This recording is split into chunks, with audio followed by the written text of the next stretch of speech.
Forza Horizon 5 is officially available on the PlayStation Store and launches on PS5 in just about 1 month. So, as a longtime Horizon player, I'm here to help you understand which version of the game you should buy. We're going to cover in detail what every perk means in each edition, and dive into what you could be missing out on, what matters and what doesn't, and what Horizon 5's overall DLC structure looks like, so that you can make an informed decision on what version of FH5 is right for you. There are 3 editions of the game: Standard, Deluxe, or Premium, with Premium being the highest, but be aware that the Premium Edition is not a complete package that contains every piece of content for the game. It does, of course, have the most, but there is still extra DLC not included in the Premium Edition. So let's start at the beginning and give an overview of what Horizon 5's base game includes. All players have access to the full main career and the entire Mexico map, including any updates that happen via the Living World system, and any events that take place in this map. Every race, every story, every open world challenge, basically, if it happens in this map, every player has access to it. This also includes all the multiplayer features that take place here, so the map's full set of online racing, time trials, and mini games are all available to every player. Owners of the base game also get access to something called Event Lab Island, a big open space designed for a feature called Event Lab, which is a map and gameplay editor that lets players build their own racetracks and worlds with fully custom environments and rule sets. All players also have access to currently about 740 cars out of the roughly 900 total in the game. Now, some of these are easier to get than others. The majority of them are available to buy at any time through the game's auto show. However, some, called seasonal exclusives, only become available through the game at certain times.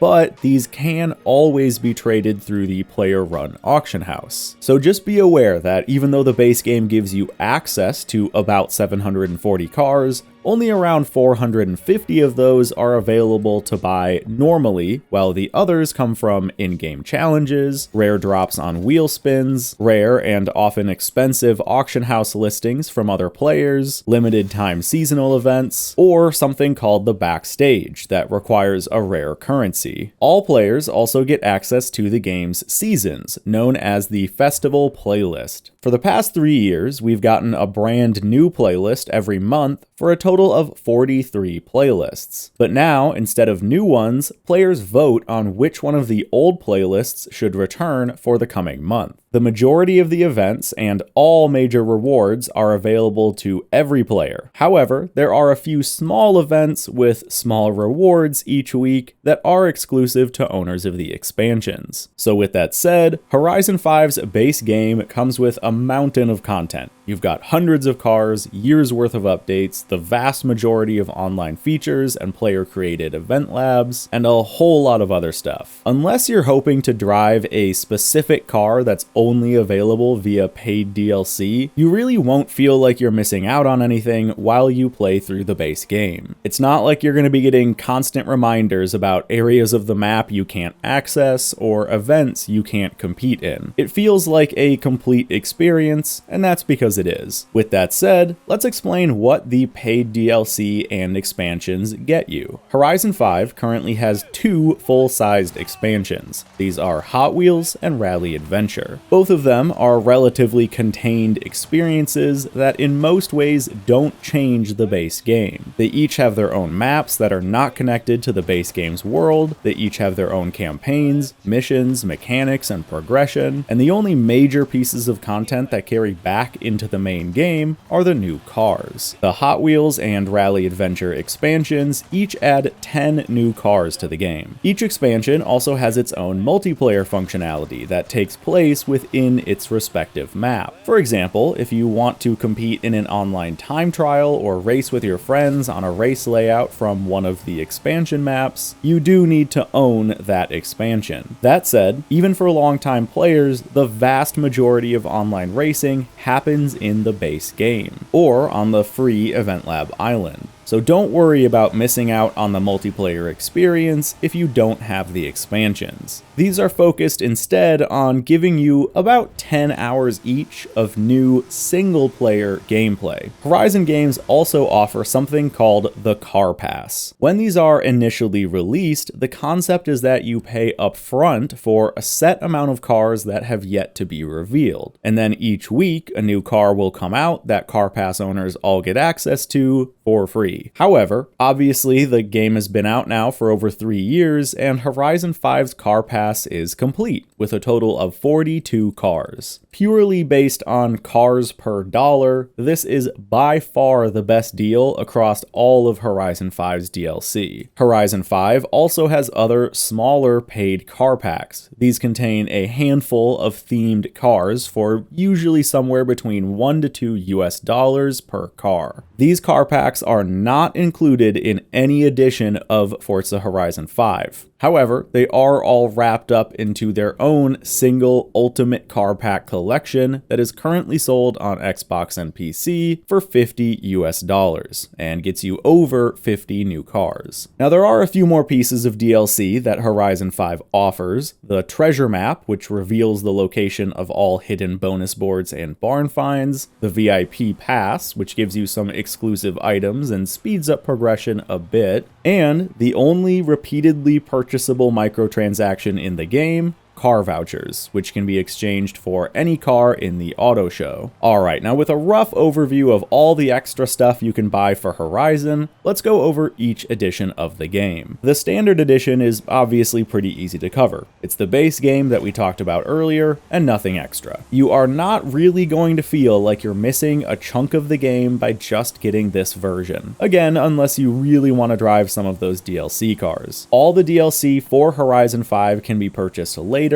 and you aren't going to have a worse experience if you play the standard edition first and then buy DLC later. The only major thing you'd be missing out on is a deal. The Deluxe and Premium editions both get you more content for less money than it would cost to buy individually. So the standard edition is best for players on a budget that don't ever plan on buying the extra content that's included in the higher editions. You're still going to get a ton of content, you'll still be able to play with your friends and enjoy the multiplayer, and if you really feel like it, you can always get that DLC you've missed out on, just at a higher price. On Xbox and PC, and presumably soon on PlayStation as well, they offer something called the Premium Add-ons Bundle that lets you upgrade to the Premium Edition for only $10 more than what the Premium Edition would have initially cost. If you buy the Standard Edition and later decide you want the content sold in the Premium Edition, you're only losing out on $10 worth of savings. So if you're really just not sure how much you'll like the game or don't have the budget to spend yet, you really can't go wrong with Horizon 5's Standard Edition. It's absolutely worth the price, and you're not going to feel like you're missing out on any core component of the game. However, if you feel like Horizon 5 is something you really want to sink your teeth into, then the Deluxe and Premium editions are a better deal. The Deluxe edition is also pretty simple. You get the base game and the car pass. This gets you 42 more cars and saves you $10 over buying the car pass separately. However, I feel like this is kind of the awkward middle version between two better choices. Yes, you save $10 and get a lot of extra cars, but that's not a ton of savings and not a ton of extra content. The real savings and perks come from the Premium Edition. This gives you an extra $95 worth of DLC for instead $40 on top of the base game's price. With this edition, you get the 42 vehicle car pass, both expansions which add new self-contained maps, new campaigns and progression, and a total of 20 new cars. You get the Welcome Pack DLC, which includes 5 special versions of cars already in the game, and get an auto show voucher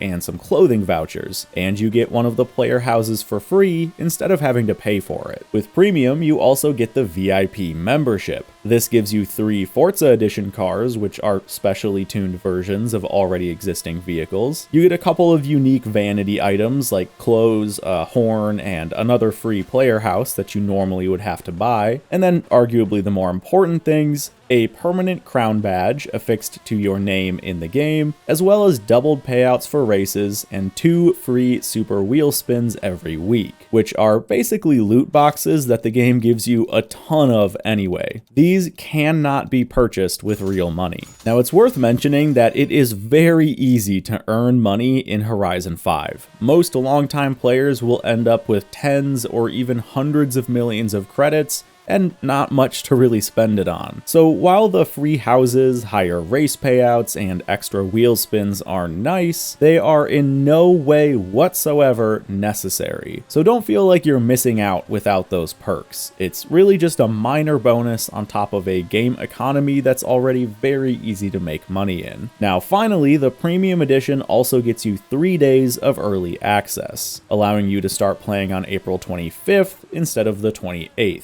Obviously, this isn't going to give you any meaningful head start because, well, a lot of us have already been playing for years, and the game is fully cross-play. So this one's just up to you personally. Ultimately, the Premium Edition is best for players who know they're going to play Horizon 5 a lot, and of course have the budget to spend on it. You save a ton of money over buying all these add-ons individually, and as a bonus, get a bit more in-game money and some vanity items to flex with. Now with that, keep in mind that there is still more to purchase if you want everything. If you buy the Premium Edition for $100 US, there is still the Ultimate Car Pack Collection for another $50. Or if you'd rather pick through each car pack individually, those are sold for around $4 to $10, depending mostly on how many cars the pack has. I would personally recommend the Apex All-Stars, Italian Exotics, and JDM Jewels car packs. And these would also be strong recommendations for owners of the other editions as well. They're great car packs, and they cost the same no matter what version of the game you initially bought. Now, as for the car vouchers, these are not worth it. Like I said earlier, it is very easy to make money in Horizon 5, and the game practically throws cars at you. As a longtime player, I have happily never felt a need to use these, and you likely won't either. Finally, the treasure map. This is also not included in any edition of the game, and it is only $3 US, but again is not worth it for the average player. It reveals all the hidden bonus boards on the map. These give you either experience for leveling up or cheaper fast travel, but you're gonna find most of them by just playing the game. And if you really want, there are online guides you can pull up to find any of the ones you might have missed. The treasure map also reveals the location of all 14 barn finds in the game, but I think it's more fun to find those yourself anyway. The base game gives you a radius to search inside of, and then you can just drive around or fly your drone to find the actual barn and the car inside. It's easy, I think it's fun, save those $3 and put it towards a car pack or something. So there you have it. If you want everything Horizon 5 has to offer, buy the Premium Edition and the Ultimate Car Pack Collection, and you're done. If you're a bit more on the fence and want to save your money in the short term, buy the Standard Edition, and you're still going to have a great time. You can look through the car packs and buy any that might seem interesting to you, and eventually upgrade with the Premium Add-ons bundle if you want to play the expansions and get a ton of new cars and some small bonus perks. And finally, for a bonus extra data point to help you make a decision, I'm going to leave 3 comments below this video for each edition of the game, and for anyone that buys or already owns Horizon 5, let us all know which edition you got by upvoting that comment. Alright, thanks for watching folks, I hope you found this helpful, and I'll see you for more Horizon guides and tutorials soon.